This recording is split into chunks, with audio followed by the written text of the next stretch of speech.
Muy buenas tardes, tengan todos los participantes de esta pequeña conferencia. En primer lugar, mi agradecimiento al licenciado Jorge Cham por la invitación, al Grupo Guía y sobre todo a la Academia de Derecho Administrativo. En esta tarde nos toca a nosotros desarrollar el tema las compras durante la pandemia del COVID-19. Y este es un tema muy pertinente y hemos decidido conversar sobre él en virtud del cómo se deben hacer las cosas de acuerdo al derecho administrativo. Y ya que hay tantos comentarios, que si se cumple con la ley, que si no se cumple con la ley, que si lo que se está haciendo está bien o está mal, entonces revisaremos rápidamente lo que se ha hecho, todo lo que se ha hecho hasta el día de hoy en materia de compras, ¿no? Desde que se decretó la pandemia. Entonces es importante que nosotros empecemos revisando que en el artículo 266 de la Constitución Política de la República de Panamá es donde se le da la posibilidad al Estado de que compre a través de licitación pública, y no solamente de que compre, sino que disponga de sus bienes a través de arrendamiento o de ventas. Y te va a decir entonces que cualquier otro procedimiento excepcional que debe estar en la ley. En ese orden de ideas, la ley 22 del 2006 vino a desarrollar el artículo 265 y la ley 22 del 2006, ahora con la ley 153 del 2020, es la modificación número 16. En la modificación número 16. Y al final del camino yo creo que nosotros debemos llegar a la conclusión de que el problema a veces no es tanto la ley, sino la gente, y trataré de hablar eso en mi disertación, ¿no? Entonces, en el artículo 51, desarrollando la Constitución, se establecen 7 procedimientos de selección de contratistas. Y en el artículo 73, entonces ya se establece el procedimiento de excepción de contratistas, lo que antes conocíamos como la contratación directa. En el 78, el procedimiento especial, y en el 79, el procedimiento especial para adquisición en tiempo de pandemia, en estado en estado de emergencia. Ya la pandemia nos tiene un poco mal, ¿no? Bien, entonces cuando hablamos de los procedimientos, la contratación menor, la licitación pública, la licitación por mejor valor, que ha sido modificada ahora con la ley 153, la licitación pública por mejor valor con evaluación separada, que fue eliminada con la nueva ley, con la nueva modificación de contrataciones públicas, la licitación por convenio marco, que está a cargo de la Dirección General de Contrataciones Públicas, y que ahí definitivamente se habla de que se registre en el catálogo electrónico de productos y servicios, que ahora con la modificación será la tienda virtual, la licitación de subasta en reversa y la subasta de bienes públicos. Definitivamente la Constitución te prevé que la disposición de los bienes del Estado, bien sea a través de arrendamiento o de compra, debe ser por licitación, pero eso no es un procedimiento de selección de contratistas. Entonces yo digo que para mi opinión debería estar en la ley de contrataciones públicas, pero como una forma y procedimiento que tiene el Estado para disponer de sus bienes. Bien, todo el mundo a lo mejor piensa, los que no han tramitado compra, la compra solamente se limita a una etapa precontractual y a una etapa contractual. Sin embargo, la compra se inicia con la solicitud de alguna unidad administrativa que desea adquirir bienes, servicios o que desea ejecutar una obra. Entonces, esta solicitud se le conoce como requisición o petición de la compra. Y esta solicitud requiere, antes de iniciar su trámite, una serie de aprobaciones. Entonces requiere que la apruebe quien está solicitando la compra, requiere la firma del director administrativo, del jefe de compra y sobre todo de la unidad de presupuesto, que es quien va a asignar la partida presupuestaria. En el Estado no se puede iniciar ninguna compra que no tenga partida presupuestaria. Dicho esto, después que tenemos la solicitud y cuenta con todas las con toda la firma, hay que hacer la compra. Pero antes de entrar en la etapa precontractual, nosotros tenemos que o hacer un pliego de cargo o unos términos de referencia. Pero si se da la necesidad, tenemos que hacer avalúos, o si se da la necesidad, tenemos que hacer una precalificación. No, por regla general, se elabora un pliego de cargo, ¿no? O un término de referencia si es por consultoría. Entonces, lo importante del pliego de cargo es que eso lo hace la entidad que va a contratar de manera unilateral, como ya ustedes lo saben. Y en ese pliego, desarrollando el artículo 266 de la Constitución en su última línea, te va a decir que va a contener reglas objetivas, justas, claras y completas que permitan la participación de todos los proponentes en igualdad de condiciones. Entonces, el pliego de cargo está constituido por 4 capítulos.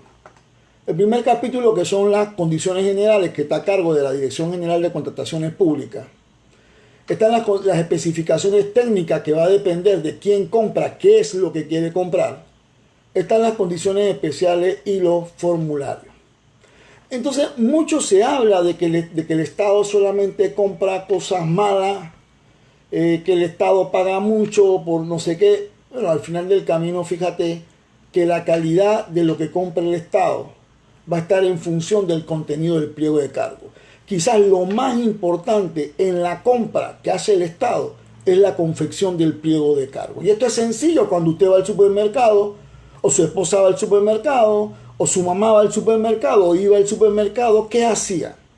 Antes de comprar un producto, veía las características del producto y si eso estaba dentro de lo que quería comprar, si tiene mucho azúcar, si tiene bien de azúcar, si tiene tantos carbohidratos, si no lo tiene. Entonces veías las características de lo que querías comprar y después veías cuánto costaba. Y revisabas muchos productos hasta alcanzar alguno que cumple con tu expectativa y que cuesta menos. Así mismo compra el Estado. El Estado compra lo que pide.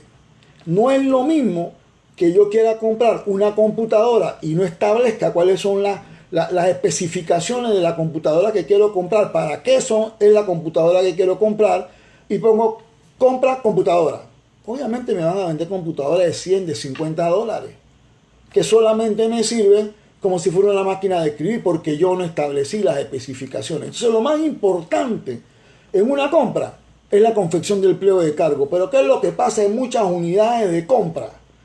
Que a veces le caemos encima a algunos pliegos de cargo que hemos hecho hace 2, 3, 4 años, ¿no? Es lo mismo que compramos hace 3, 4 años, pero si es tecnología, la tecnología cambia con el tiempo. Si es equipo, cambian las características con el tiempo. Entonces uno debe constantemente, cada vez que va a comprar algo, hacer un estudio de mercado, ¿no? Y de eso hablaremos más adelante. Entonces, una vez visto el pliego de cargo, sí, ahora sí entramos en la etapa precontractual, que se inicia con la convocatoria del acto público que se suba a Panamá Compra y termina con la adjudicación. Pero en este interín de la etapa precontractual, nosotros como medio de impugnación tenemos la acción de reclamo. Pero ahora, con la modificación de la ley 153, ya ahora es una obligación, antes de irte a la acción de reclamo, hacerle observaciones a la institución. Y una vez que la institución resuelve las observaciones, bien sea favorable o no desfavorable, porque ahora es más cómodo. Ahora, si haces las observaciones y en 2 días no te contesta la institución, se produce un silencio administrativo negativo, que significa que la institución está de acuerdo con el contenido del informe de la comisión técnica o evaluadora. Y tendrá 2 días para adjudicar o declarar desierto. Así que esos son los 2 días que tiene el que se sienta agraviado para promover una acción de reclamo. Pero primero tiene que haber promovido observación a la institución. Así que nada, la acción de reclamo, que va a tratar de que si la comisión hizo algo que no correspondía, o si hubo algo malo y ahora se modifica también desde el pliego de cargo o en el interín, ¿no? Entonces se puede promover una acción de reclamo. Entonces, desde esa perspectiva, es importante que nosotros sepamos, los que no han tenido experiencia, que la mayoría de las acciones de reclamo que se dan en las contrataciones públicas tiene que ver con el informe técnico que hace la comisión verificadora cuando estamos frente a una licitación pública y evaluadora cuando estamos en una licitación con ponderaciones, o sea, por mejor valor. ¿Y por qué estas reclamaciones? Porque a veces a la comisión no le gusta escribir mucho y no justifican, ¿no?, de una manera abundante, con evidencia, cuál es la decisión que tomaron, ¿no? Y en ese sentido, ¿no?, si deja algo no quedó claro, entonces siempre el que no ganó va a decir, no, esto yo no lo tengo claro, no, a mí no me evaluaron esto, ¿por qué no me lo evaluaron? Y entonces nosotros al final del camino hemos concluido, después de un largo camino en contrataciones públicas, que de verdad el informe de la comisión verificadora o evaluadora debe ser lo suficientemente objetivo, claro y completo.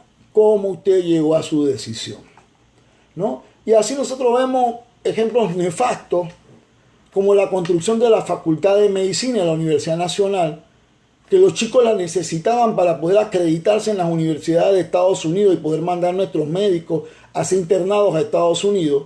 Y sin embargo, esa compra duró casi 3 años. Y fueron un sinnúmero de acciones de reclamo. Y al final se le mantuvo a la primera que se le adjudicó la primera vez, pero como ya era casi, ya venía el cambio de gobierno, entonces no aprobaron, no adjudicaron a la empresa y ahí seguimos sin Facultad de Medicina, ¿no? Situación parecida fue con lo del Hospital del Niño, que gracias a Dios ya se adjudicó.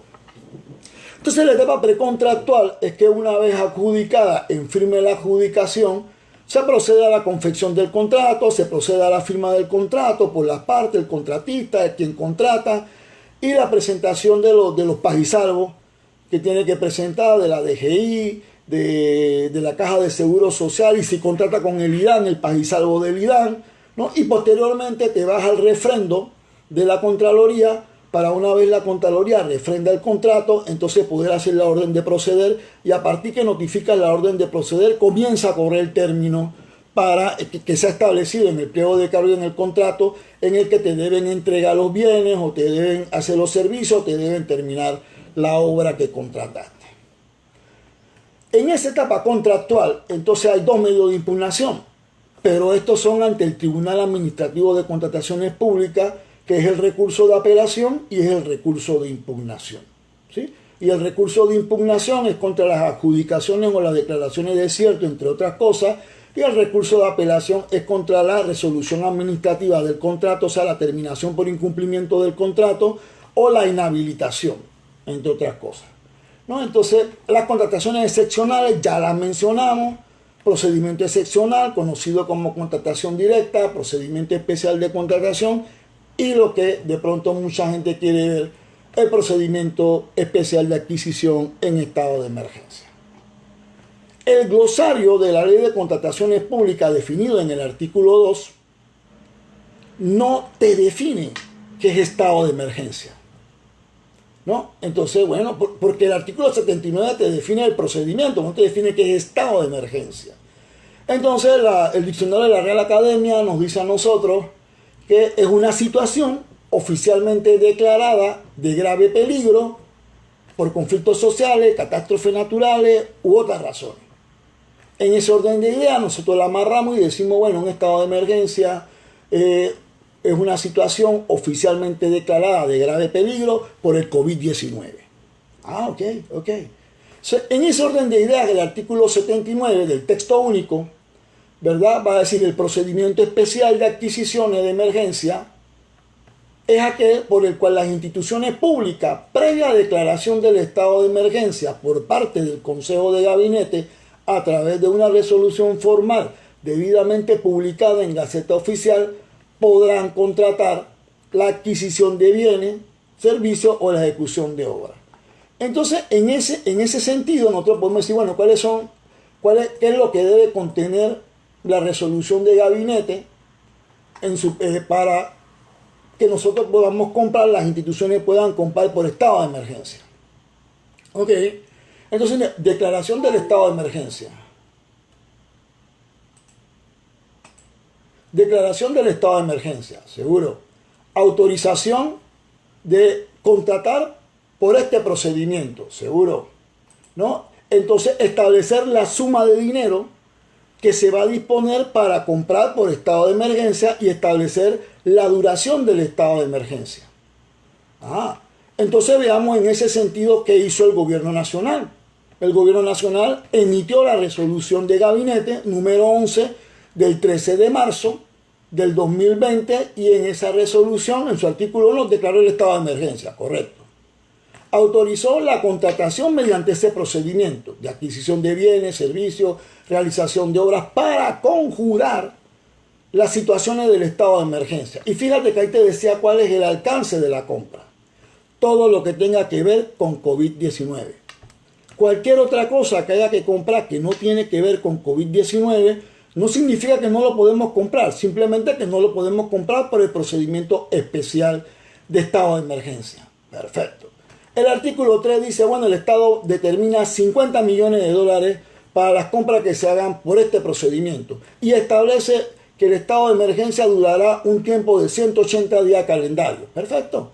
Entonces ahí podemos ver que los 3 primeros artículos contienen los 4 elementos que establece el artículo 79 del texto único, ¿verdad? Que debe tener la resolución de gabinete para que se pueda comprar por este procedimiento.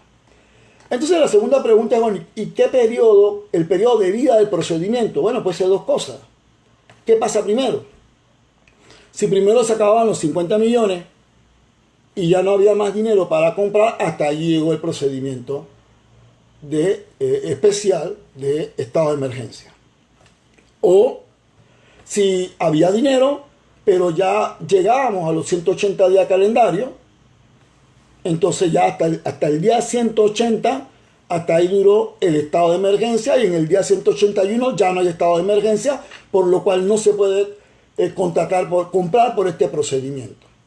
En virtud de eso, bueno, pero si se me está agotando el dinero y necesito más porque todavía no puedo terminar el estado de emergencia, simplemente hago una modificación con un acto administrativo de igual jerarquía y hago la modificación y efectivamente el gabinete, a través de la resolución 18 del 31 de marzo del 2020, modificó el artículo 3 y el artículo 4. Y en el artículo 3, ¿qué modificaba? La cuantía, la suma de dinero que el Estado se iba a gastar o se podía gastar en lo que correspondía al estado de emergencia.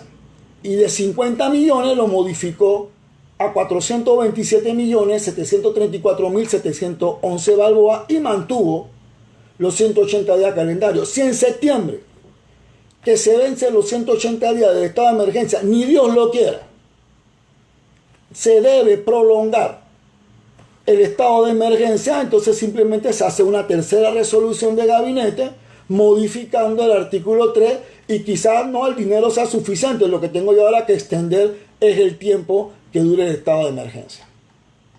También me habla el artículo 79 y que después me lo va a consignar el manual de procedimiento para la adquisición en estado de emergencia emitido por la Dirección General de Contrataciones Públicas en su versión 3.2, porque han habido varios manuales.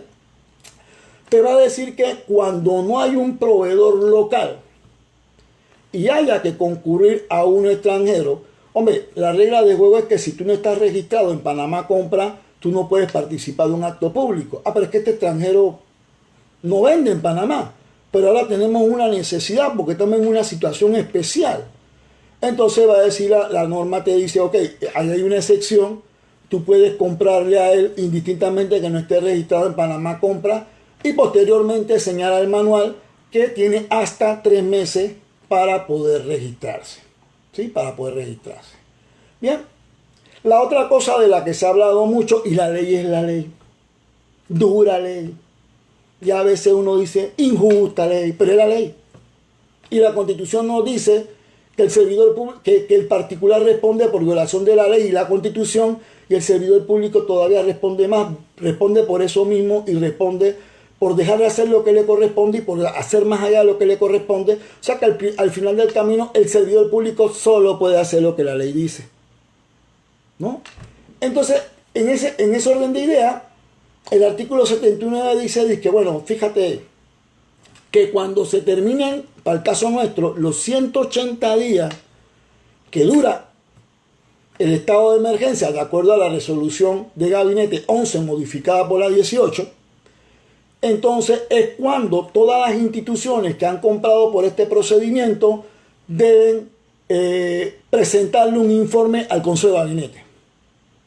Y a partir de que presentan el informe al Consejo de Gabinete, entonces es cuando le comienza a correr el término de 5 días. ¿Para qué? Para que suba todas las compras que se realizaron en Panamá Compra. Esa es la ley. Pero ha caído mal, ustedes son testigos, los medios de comunicación, la sociedad civil, que nosotros queremos saber qué se está comprando, cómo se está comprando. Entonces, al final del camino, yo una conferencia similar que ya hace un par de meses, yo hacía una recomendación, yo pensaba que era el único despistado que decía, bueno, pero al final del camino, cuando tú ves el manual, era la versión 3.1 de procedimiento, te decía que las cotizaciones se podían hacer por cualquier medio tecnológico. Yo decía, pero Panamá Compra un medio tecnológico.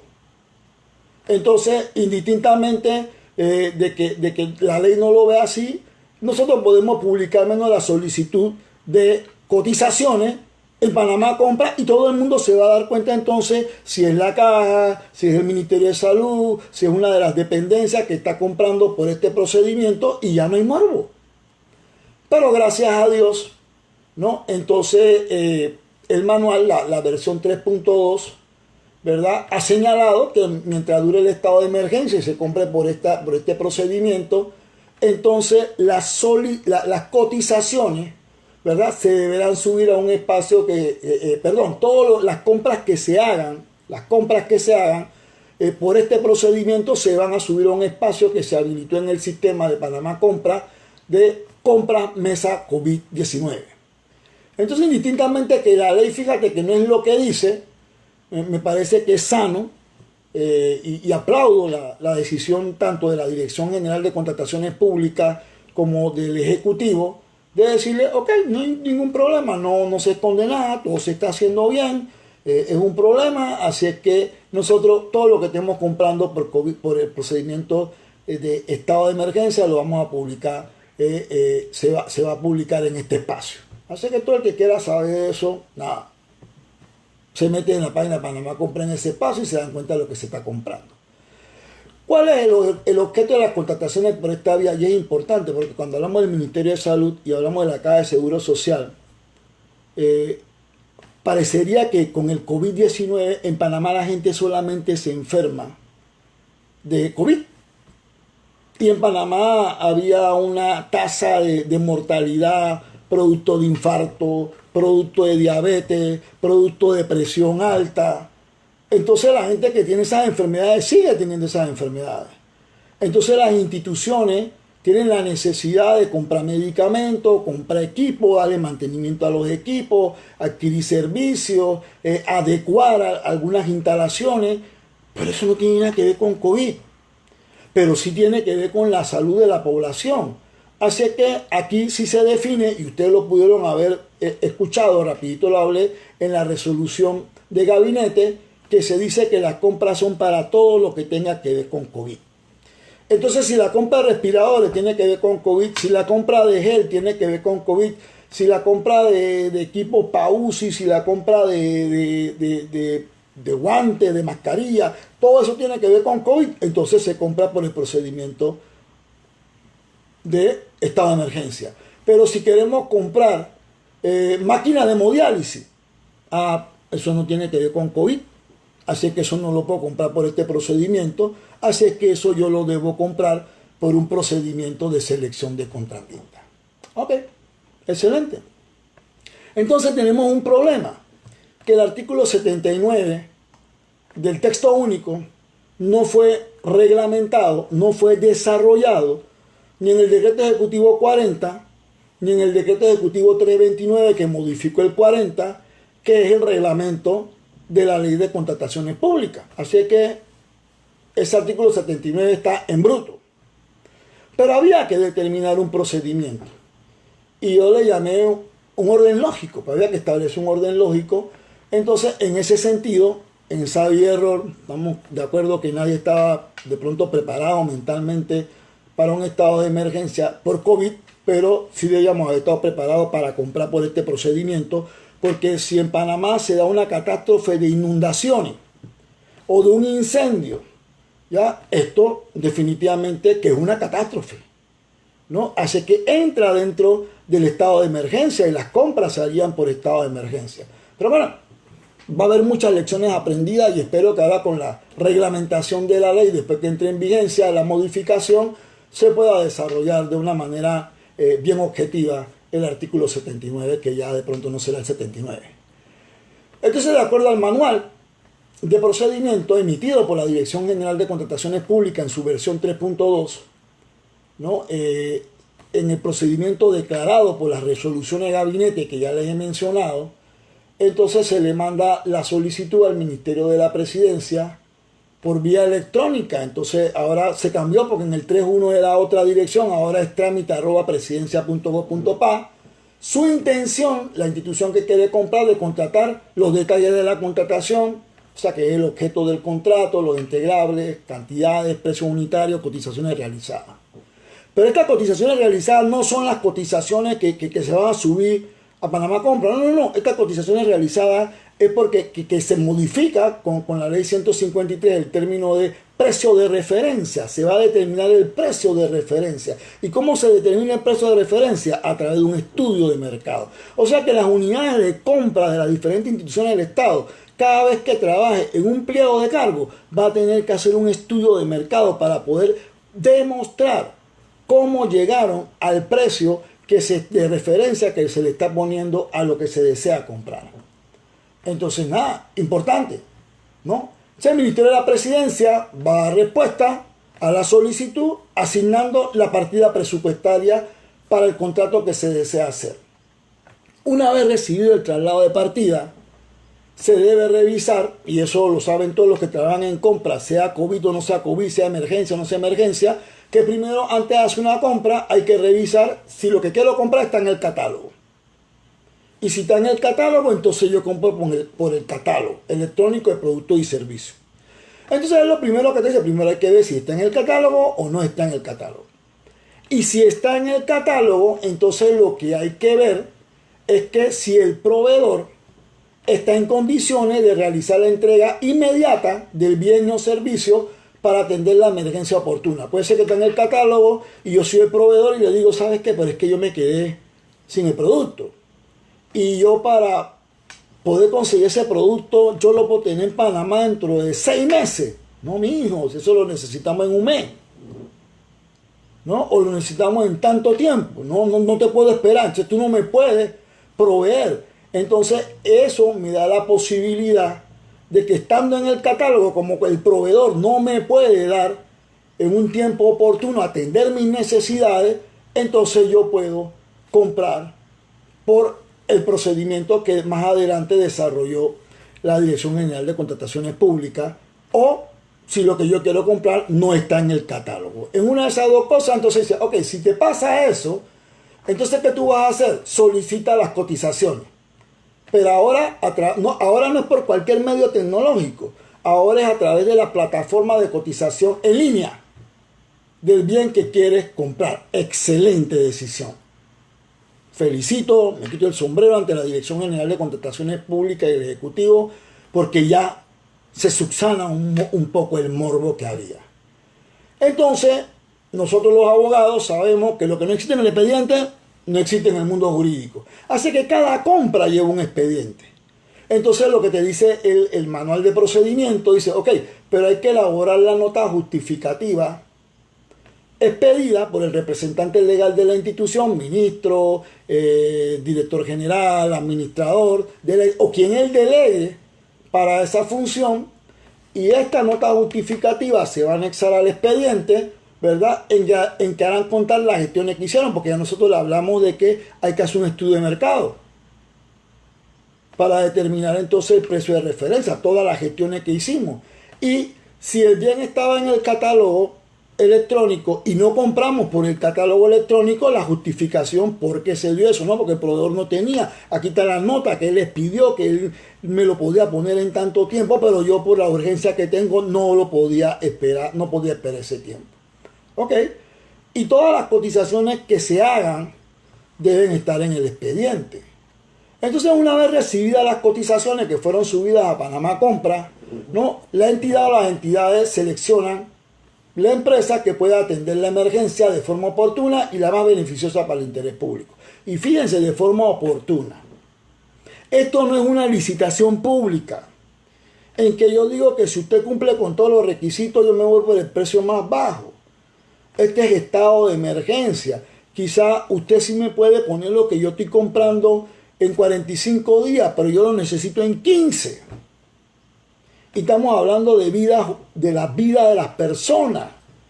Entonces quizá usted no le compre a la más barata, porque la más barata no se lo pone en el tiempo que usted lo necesita, ¿no? Pero todo eso debe estar justificado en el expediente.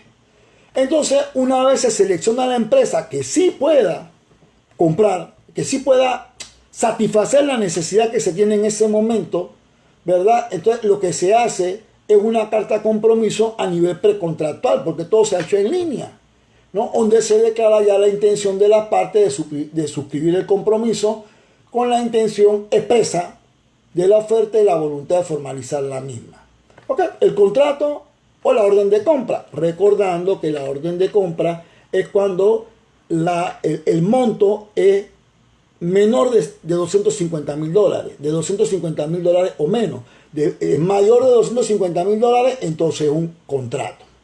Bien, entonces formalizada la orden de compra o el contrato, la entidad o las entidades podrán recibir los bienes o servicios o proceder a la ejecución de la obra de forma inmediata. A partir de la formalización del contrato, bueno, entonces de aquí es decir que a partir de la formalización del contrato se le comunica al proveedor la orden de proceder. Y posteriormente, cuando el proveedor cumple una forma normal de terminación del contrato, entonces, ¿qué hay que hacer? Pagarle. ¿En qué tiempo? En el tiempo que se estableció en el pliego de cargo o en el tiempo que se estableció en el contrato o en la orden de compra. Hombre, yo te dije que a partir que yo recibía los bienes y recibía conforme, te pagaba 90 días. Bueno, en ese tiempo se debe cancelar el dinero, pagarle al contratista, ¿verdad? Así que, pero te va a decir que eso es indistintamente de que esa orden de compra o el contrato debe estar refrendado por la Contraloría General de la República, ¿no? Y que para poder hacer efectivo el pago. Y que la Contraloría sigue teniendo sus mismas funciones de fiscalizar si definitivamente lo que se compró está dentro de lo que correspondía al estado de emergencia. Entonces, de esta redacción se colige que no existe un control previo. Porque es rápido, lo entiendo yo, porque lo que queremos comprar lo más rápido posible, así que, pero si hay un control posterior en que la Contraloría, antes de que se haga el pago, va a determinar, uno, que se haya recibido conforme, dos, que si lo que se entregó fue lo que se pidió y que eso que se pidió forme parte de lo que podíamos comprar por ese procedimiento, ¿no? Así es que, pero es importante que su excelentísimo señor presidente de la República, en su discurso en el día de ayer, sí fue enfático en señalar, ¿no?, que no se va a dar ninguna orden de proceder en ninguna institución del Estado hasta que se tenga el refrendo de la Contraloría, que siempre ha debido ser así, ¿no? Sino que a veces estamos apurados, pero en este caso, que es el estado de emergencia, entonces entiendo yo que es una excepción. Viendo lo que establece el artículo 79, viendo lo que ha hecho el Ejecutivo, viendo lo que ha hecho la Dirección General de Contrataciones Públicas, nosotros sentimos que vamos en el camino correcto a seguir comprando para seguir solventando las necesidades que tiene la población frente a esta pandemia y también llenar las inquietudes y las expectativas de la sociedad civil. Bien, otra situación que me parece pertinente conversar con ustedes es que nos enredamos, emitimos un decreto ejecutivo 507, en un artículo 9 suspendimos los términos administrativos en todas las instituciones del Estado. Entonces yo le he denominado a esto que quiero analizar con ustedes, imposibilidad de comprar fuera del procedimiento estado de emergencia en virtud de la suspensión de los términos administrativos en las instituciones públicas. Entonces, como ya yo le dije hace un momento, ese decreto ejecutivo 507 de 24 de marzo de 2020, que todo el mundo se lo debe saber de memoria porque ha sido modificado como 5 veces, ¿verdad? Se establece en el artículo 1 la declaración de cuarentena. O sea, que ese es el padre de que nosotros no pudiésemos salir. Pero en el artículo 2 se estableció las excepciones para personas, empresas, actividades. Y fue una lista de 32 numerales de excepciones a la cuarentena. Perfecto. Y el artículo 9, que era la que decretaba, ¿verdad? Es la que ordenaba la suspensión de todos los términos entre los procesos administrativos, seguidos en las diferentes instituciones del Estado. Significado legal: en ninguna institución del Estado corren los términos para ningún trámite administrativo indistintamente de su envergadura. Y ahora nos acordamos, Schumfrey, ¿y las compras? ¿Y cómo vamos a comprar si no corren los términos? Fácil, modificamos el 507, pero sí había un problema. Porque ellos se dieron cuenta de que cuando se emite el 507, había compras que estaban en trámite. Y que al suspender los términos, ya tenías que pararlas, porque el procedimiento también se circunscribe a términos. Que tengo tanto tiempo para emitir el informe, que este informe se sube, que se tiene 3 días para revisar y hacer cualquier observación o acción de reclamo, que después si nadie la hace hay 2 días para adjudicar o declarar desierto. Estos son términos que están corriendo. Y que si tú no estás de acuerdo tienes 5 días para irte al Tribunal Administrativo de Contrataciones Públicas. Son términos que están corriendo que si tú lo tienes suspendido, o sea, tú no puedes hacer las compras. Ok. Entonces ellos dicen, no. Vamos a modificar el decreto 507 y entonces emiten el decreto 513 del 27 de marzo del 2020. Pero ese decreto simplemente estableció una excepción al artículo 9, que era la suspensión de los términos. Pero adivinen qué, muchachos, solamente se refirió a las compras que estaban en trámite y que estuvieran más avanzados de la presentación de propuestas. O sea, que pudieran estar en estado de que iban para la comisión técnica para que evaluaran o verificaran, o que el informe técnico estaba listo, pero no lo podían subir a Panamá Compra. ¿No? Entonces, en eso. Ok.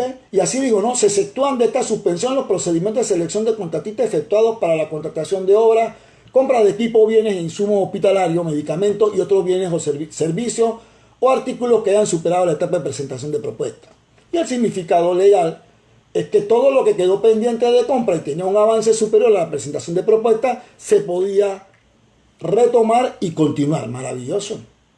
Esto resultaba muy bueno, porque permitía a las instituciones de salud que se encontraban en trámite de algunas compras necesarias poder finalizarlas, medida con la cual ganaban las instituciones de salud pública porque podían seguir prestando los servicios que son su razón de ser, y de alguna manera se ponía en movimiento la economía del país.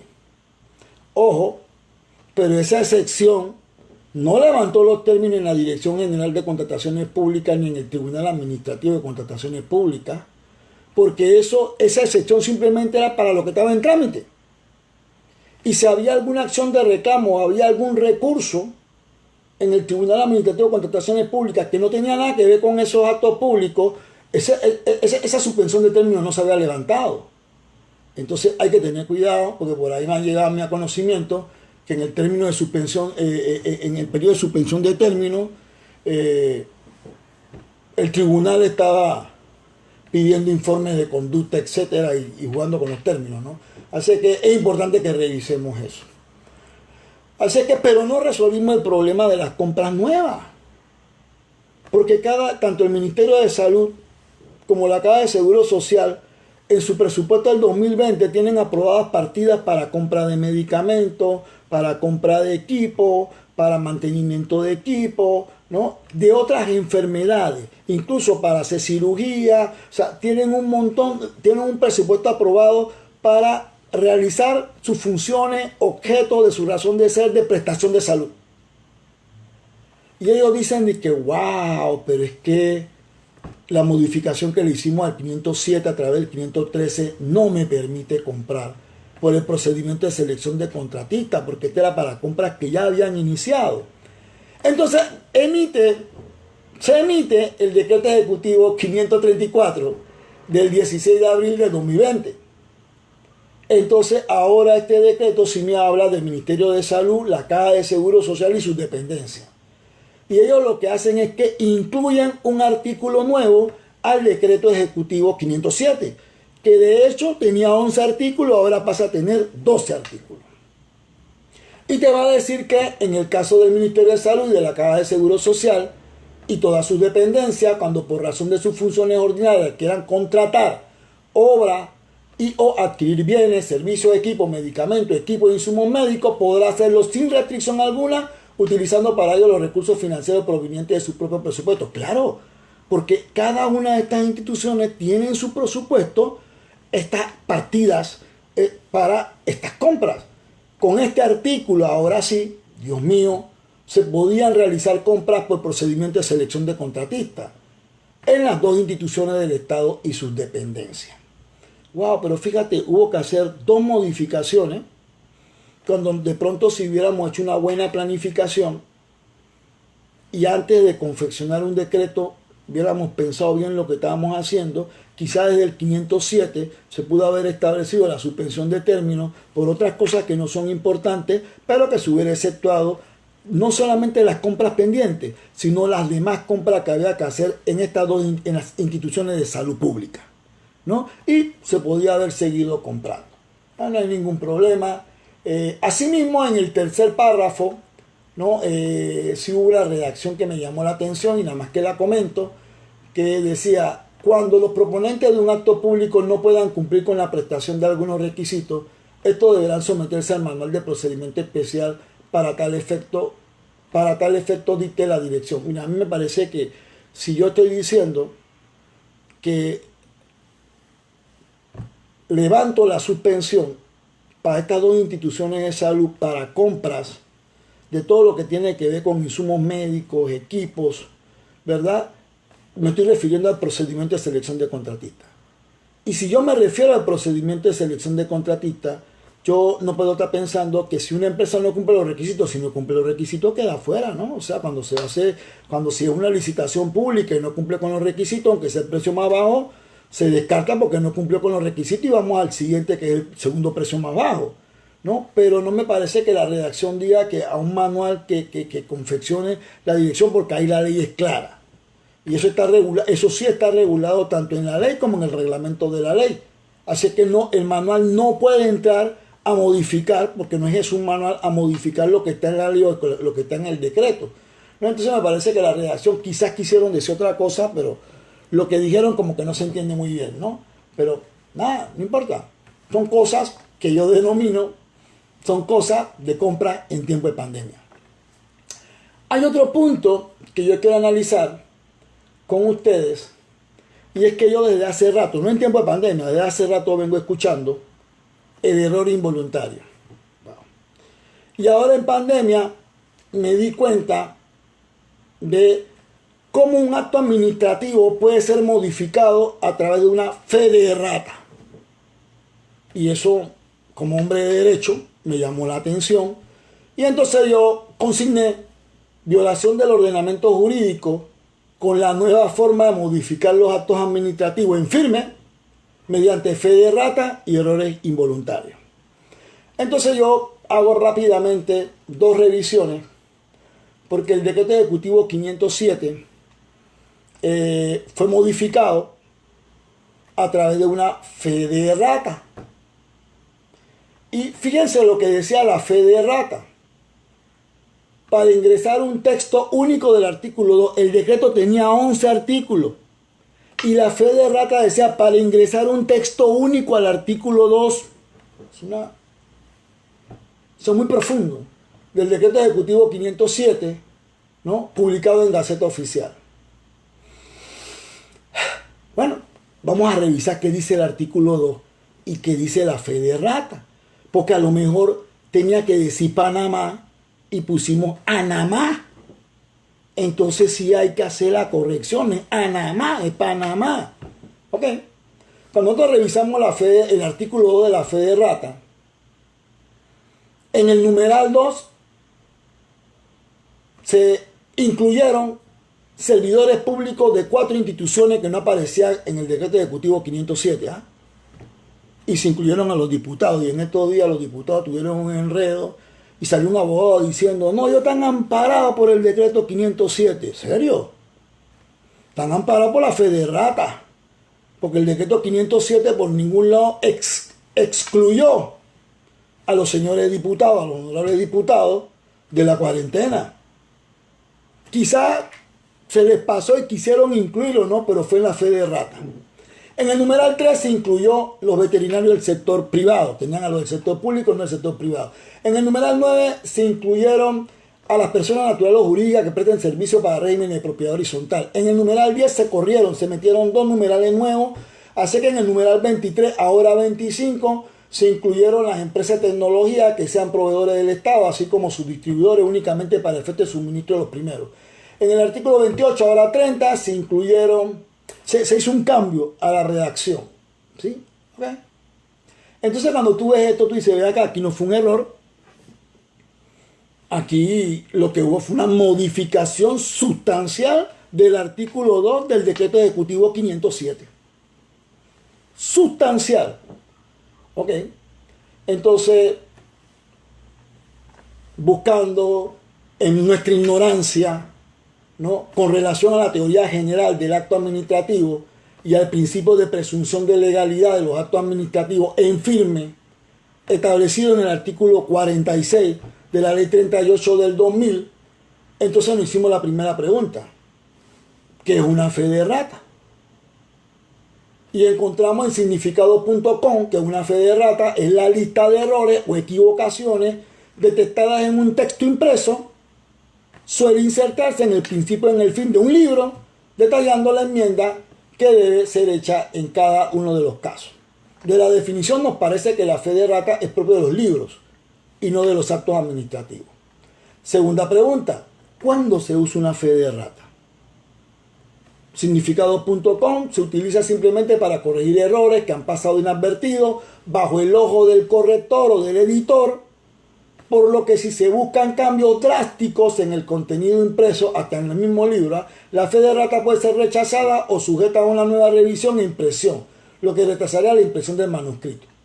Por el concepto, objeto y contenido de la fe de rata debemos aclarar que no estamos frente a un error de redacción en un libro, código o cualquier documento similar, sino ante una modificación sustancial del artículo 2 del decreto ejecutivo 507. Entonces el artículo 46 de la ley 38 del 2000 me dice que los actos administrativos, de la presunción de legalidad de los actos administrativos, me dice que consiste en que todo acto administrativo en firme, lo que significa debidamente notificado, tiene fuerza obligatoria inmediata y serán aplicados mientras no sean suspendidos, no se declaren contrarios a la Constitución política, a la ley o a los reglamentos generales por los tribunales competentes. El 507 no ha sido acusado de ilegal por ningún tribunal competente, ¿no? El decreto 507 es un acto administrativo de carácter general, por lo cual su notificación se hace a través de la publicación en Gaceta Oficial. Y el decreto ejecutivo fue publicado en la Gaceta Oficial 28.987-B del 24 de marzo del 2020. Y esta presunción de legalidad que me hace que una vez perfeccionado el acto administrativo, entonces se presume que es válido y eficaz. Y la validez es que significa que se cumplieron con todos los requisitos esenciales a su constitución, y la eficacia es que surte los efectos jurídicos del mismo. Entonces, una vez que se publicó el decreto ejecutivo 507, la única forma de cambiar su contenido, ya que no fue decretado ilegal por ninguna autoridad competente, era a través de otra norma de igual jerarquía, que mediante modificación, todo eso que tú modificaste del artículo 2, tú lo podías haber modificado a través del artículo, ponte el decreto ejecutivo 507B, que modifica el artículo 2 del decreto ejecutivo 507, y establecías toda la modificación y cómo debería quedar el artículo 2. Y obviamente tenía que ser firmado por el excelentísimo señor presidente de la República y la ministra de Salud, que era la que firmaba el decreto ejecutivo 507. Ok. Pero la fe de rata, por un lado, no cumple con los elementos que lo constituyen, definidos en el numeral 1 del artículo 201 de la ley 38 del 2000, que te habla del acto administrativo y los elementos que la constituyen, y no cumple con los requisitos de una resolución definido en la misma excerta legal en el numeral 90, que te va a hablar que un acto administrativo tiene el encabezado, el considerando, la parte resolutiva, fundamento de derecho y la firma. Porque la fe de rata ni siquiera tenía firma, pero así lo publicaron en Gaceta Oficial. En conclusión, la fe de rata no puede modificar un acto administrativo en firme, lo que pudiera llevarnos a concluir, y esto es para hacer jocosa la presentación, a que los honorables diputados por ahora no están excluidos de la cuarentena. ¡Qué locura! Pero posteriormente vemos otra fe de rata con relación al decreto ejecutivo 534, que es la que adiciona un artículo nuevo al decreto ejecutivo 507. Y ahora me dice fe de rata para corregir error involuntario. Dios, error involuntario. Yo me fui al diccionario de la Real Academia de la Lengua Española, RAE.es. Déjame ver qué es error. Concepto equivocado o juicio falso. Estimados colegas, decir que existe error involuntario es admitir que existen errores voluntarios. Y un error voluntario es dolo. ¿Ya? Así que si es que usted se equivocó o hizo un juicio falso, es un error. No le ponga apellido, es un error. Fin de la conversación. No existe el error involuntario.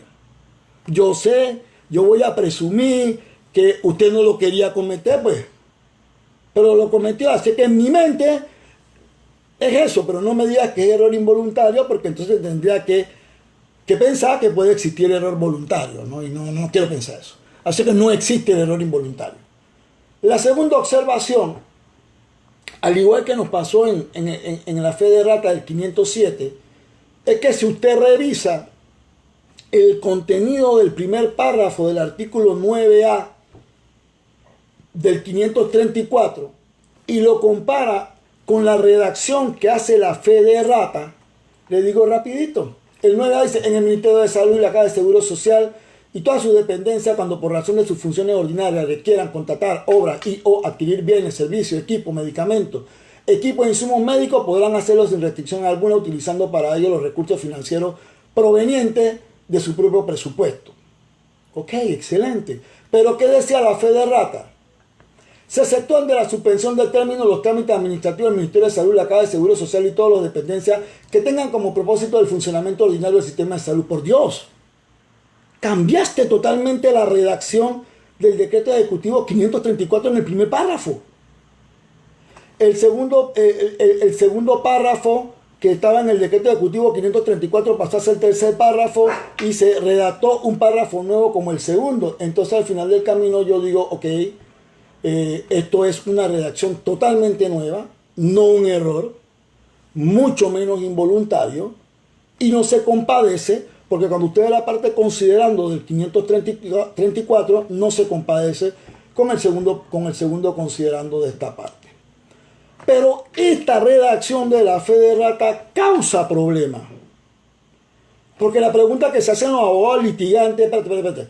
Con la fe de rata, que toca entender que se levantaron la suspensión de todos los términos en el Ministerio de Salud y la Caja de Seguro Social, pero adivina, yo tengo un caso ahí, yo tengo 2 casos ahí, tengo 3 casos ahí, disciplinarios a lo mejor. Entonces ya me comenzaron a correr los términos para lo del silencio administrativo, pero ¿quién en el Ministerio de Salud y la Caja de Seguro Social va a tener cabeza para estar resolviendo esto si están todos vestidos con sus mejores armamentos bélicos para luchar contra el COVID? Entonces ya comenzó a cundir el pánico de una fe de rata que trata de modificar un acto administrativo en firme.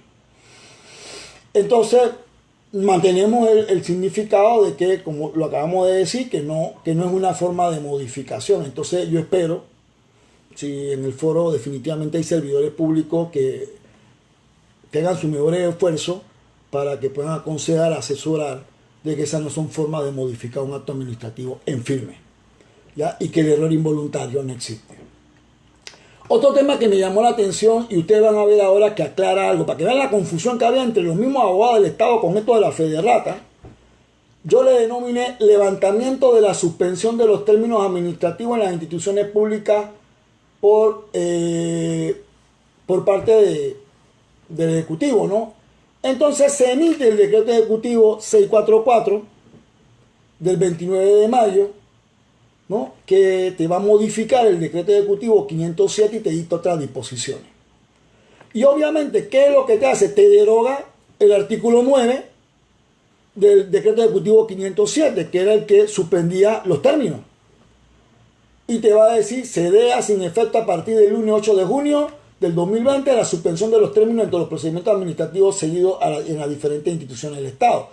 ¿Qué significa esto? Hombre, a partir del 8 de junio comienzan a correr los términos. Así que para los abogados que tenemos casos en estas instituciones, entonces tenemos que decir, bueno, para poder contar bien, desde el 24 de marzo que entró en vigencia el decreto 507 y el artículo 9 que suspendía los términos, hasta el 8 de junio del 2020, no corrieron, hasta el 7, pues no corrieron los términos. Comienzan a correr donde yo quedé a partir del 8 de junio.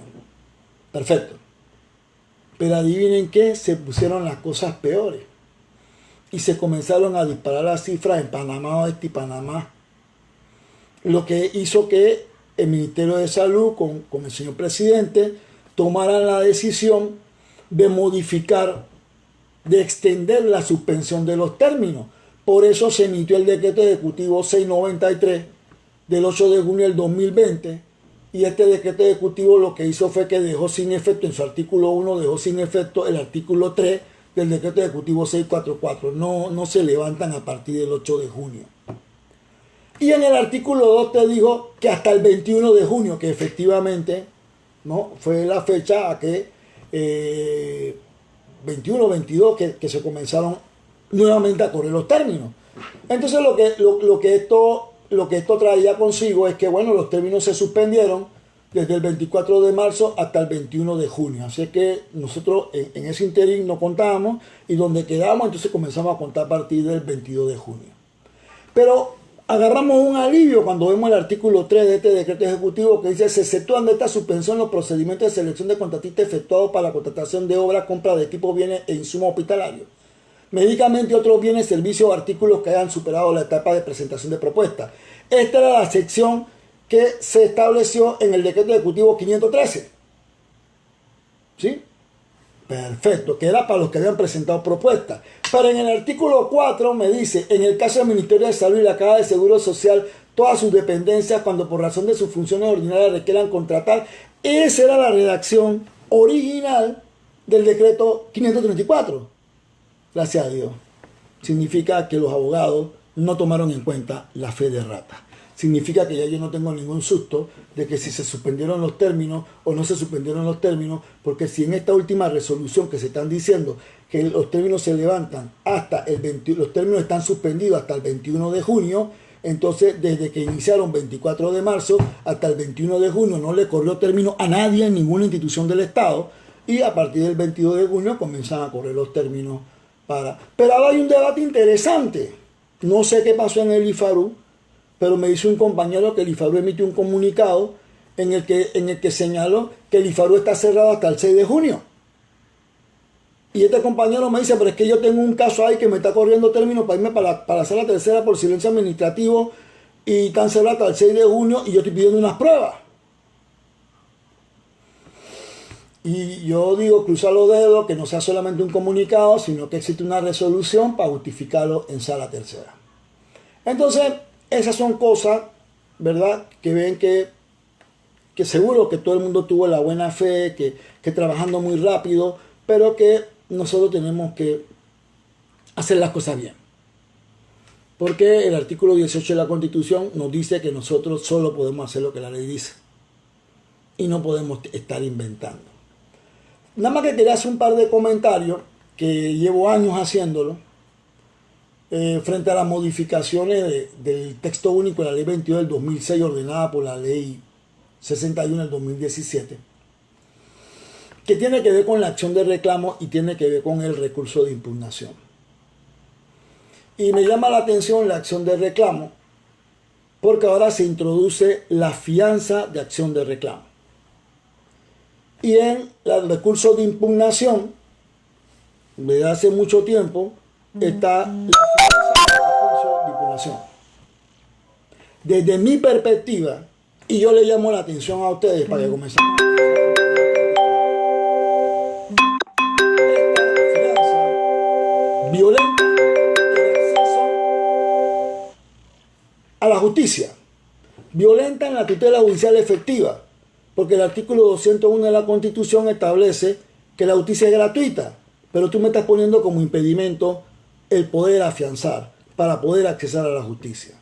Desde mi perspectiva, el objetivo de la fianza son muy buenos, pero no me defines qué consideras temerario, y yo pondría que después de definir qué es temerario, yo pondría sanciones pecuniarias e inhabilitaciones para la empresa para las empresas que hayan promovido o una acción de reclamo o un recurso de impugnación para hacer perder el tiempo al Estado y que no pueda comprar los bienes y servicios que necesitaba. Sé que me pasé y no sé si hay alguna pregunta.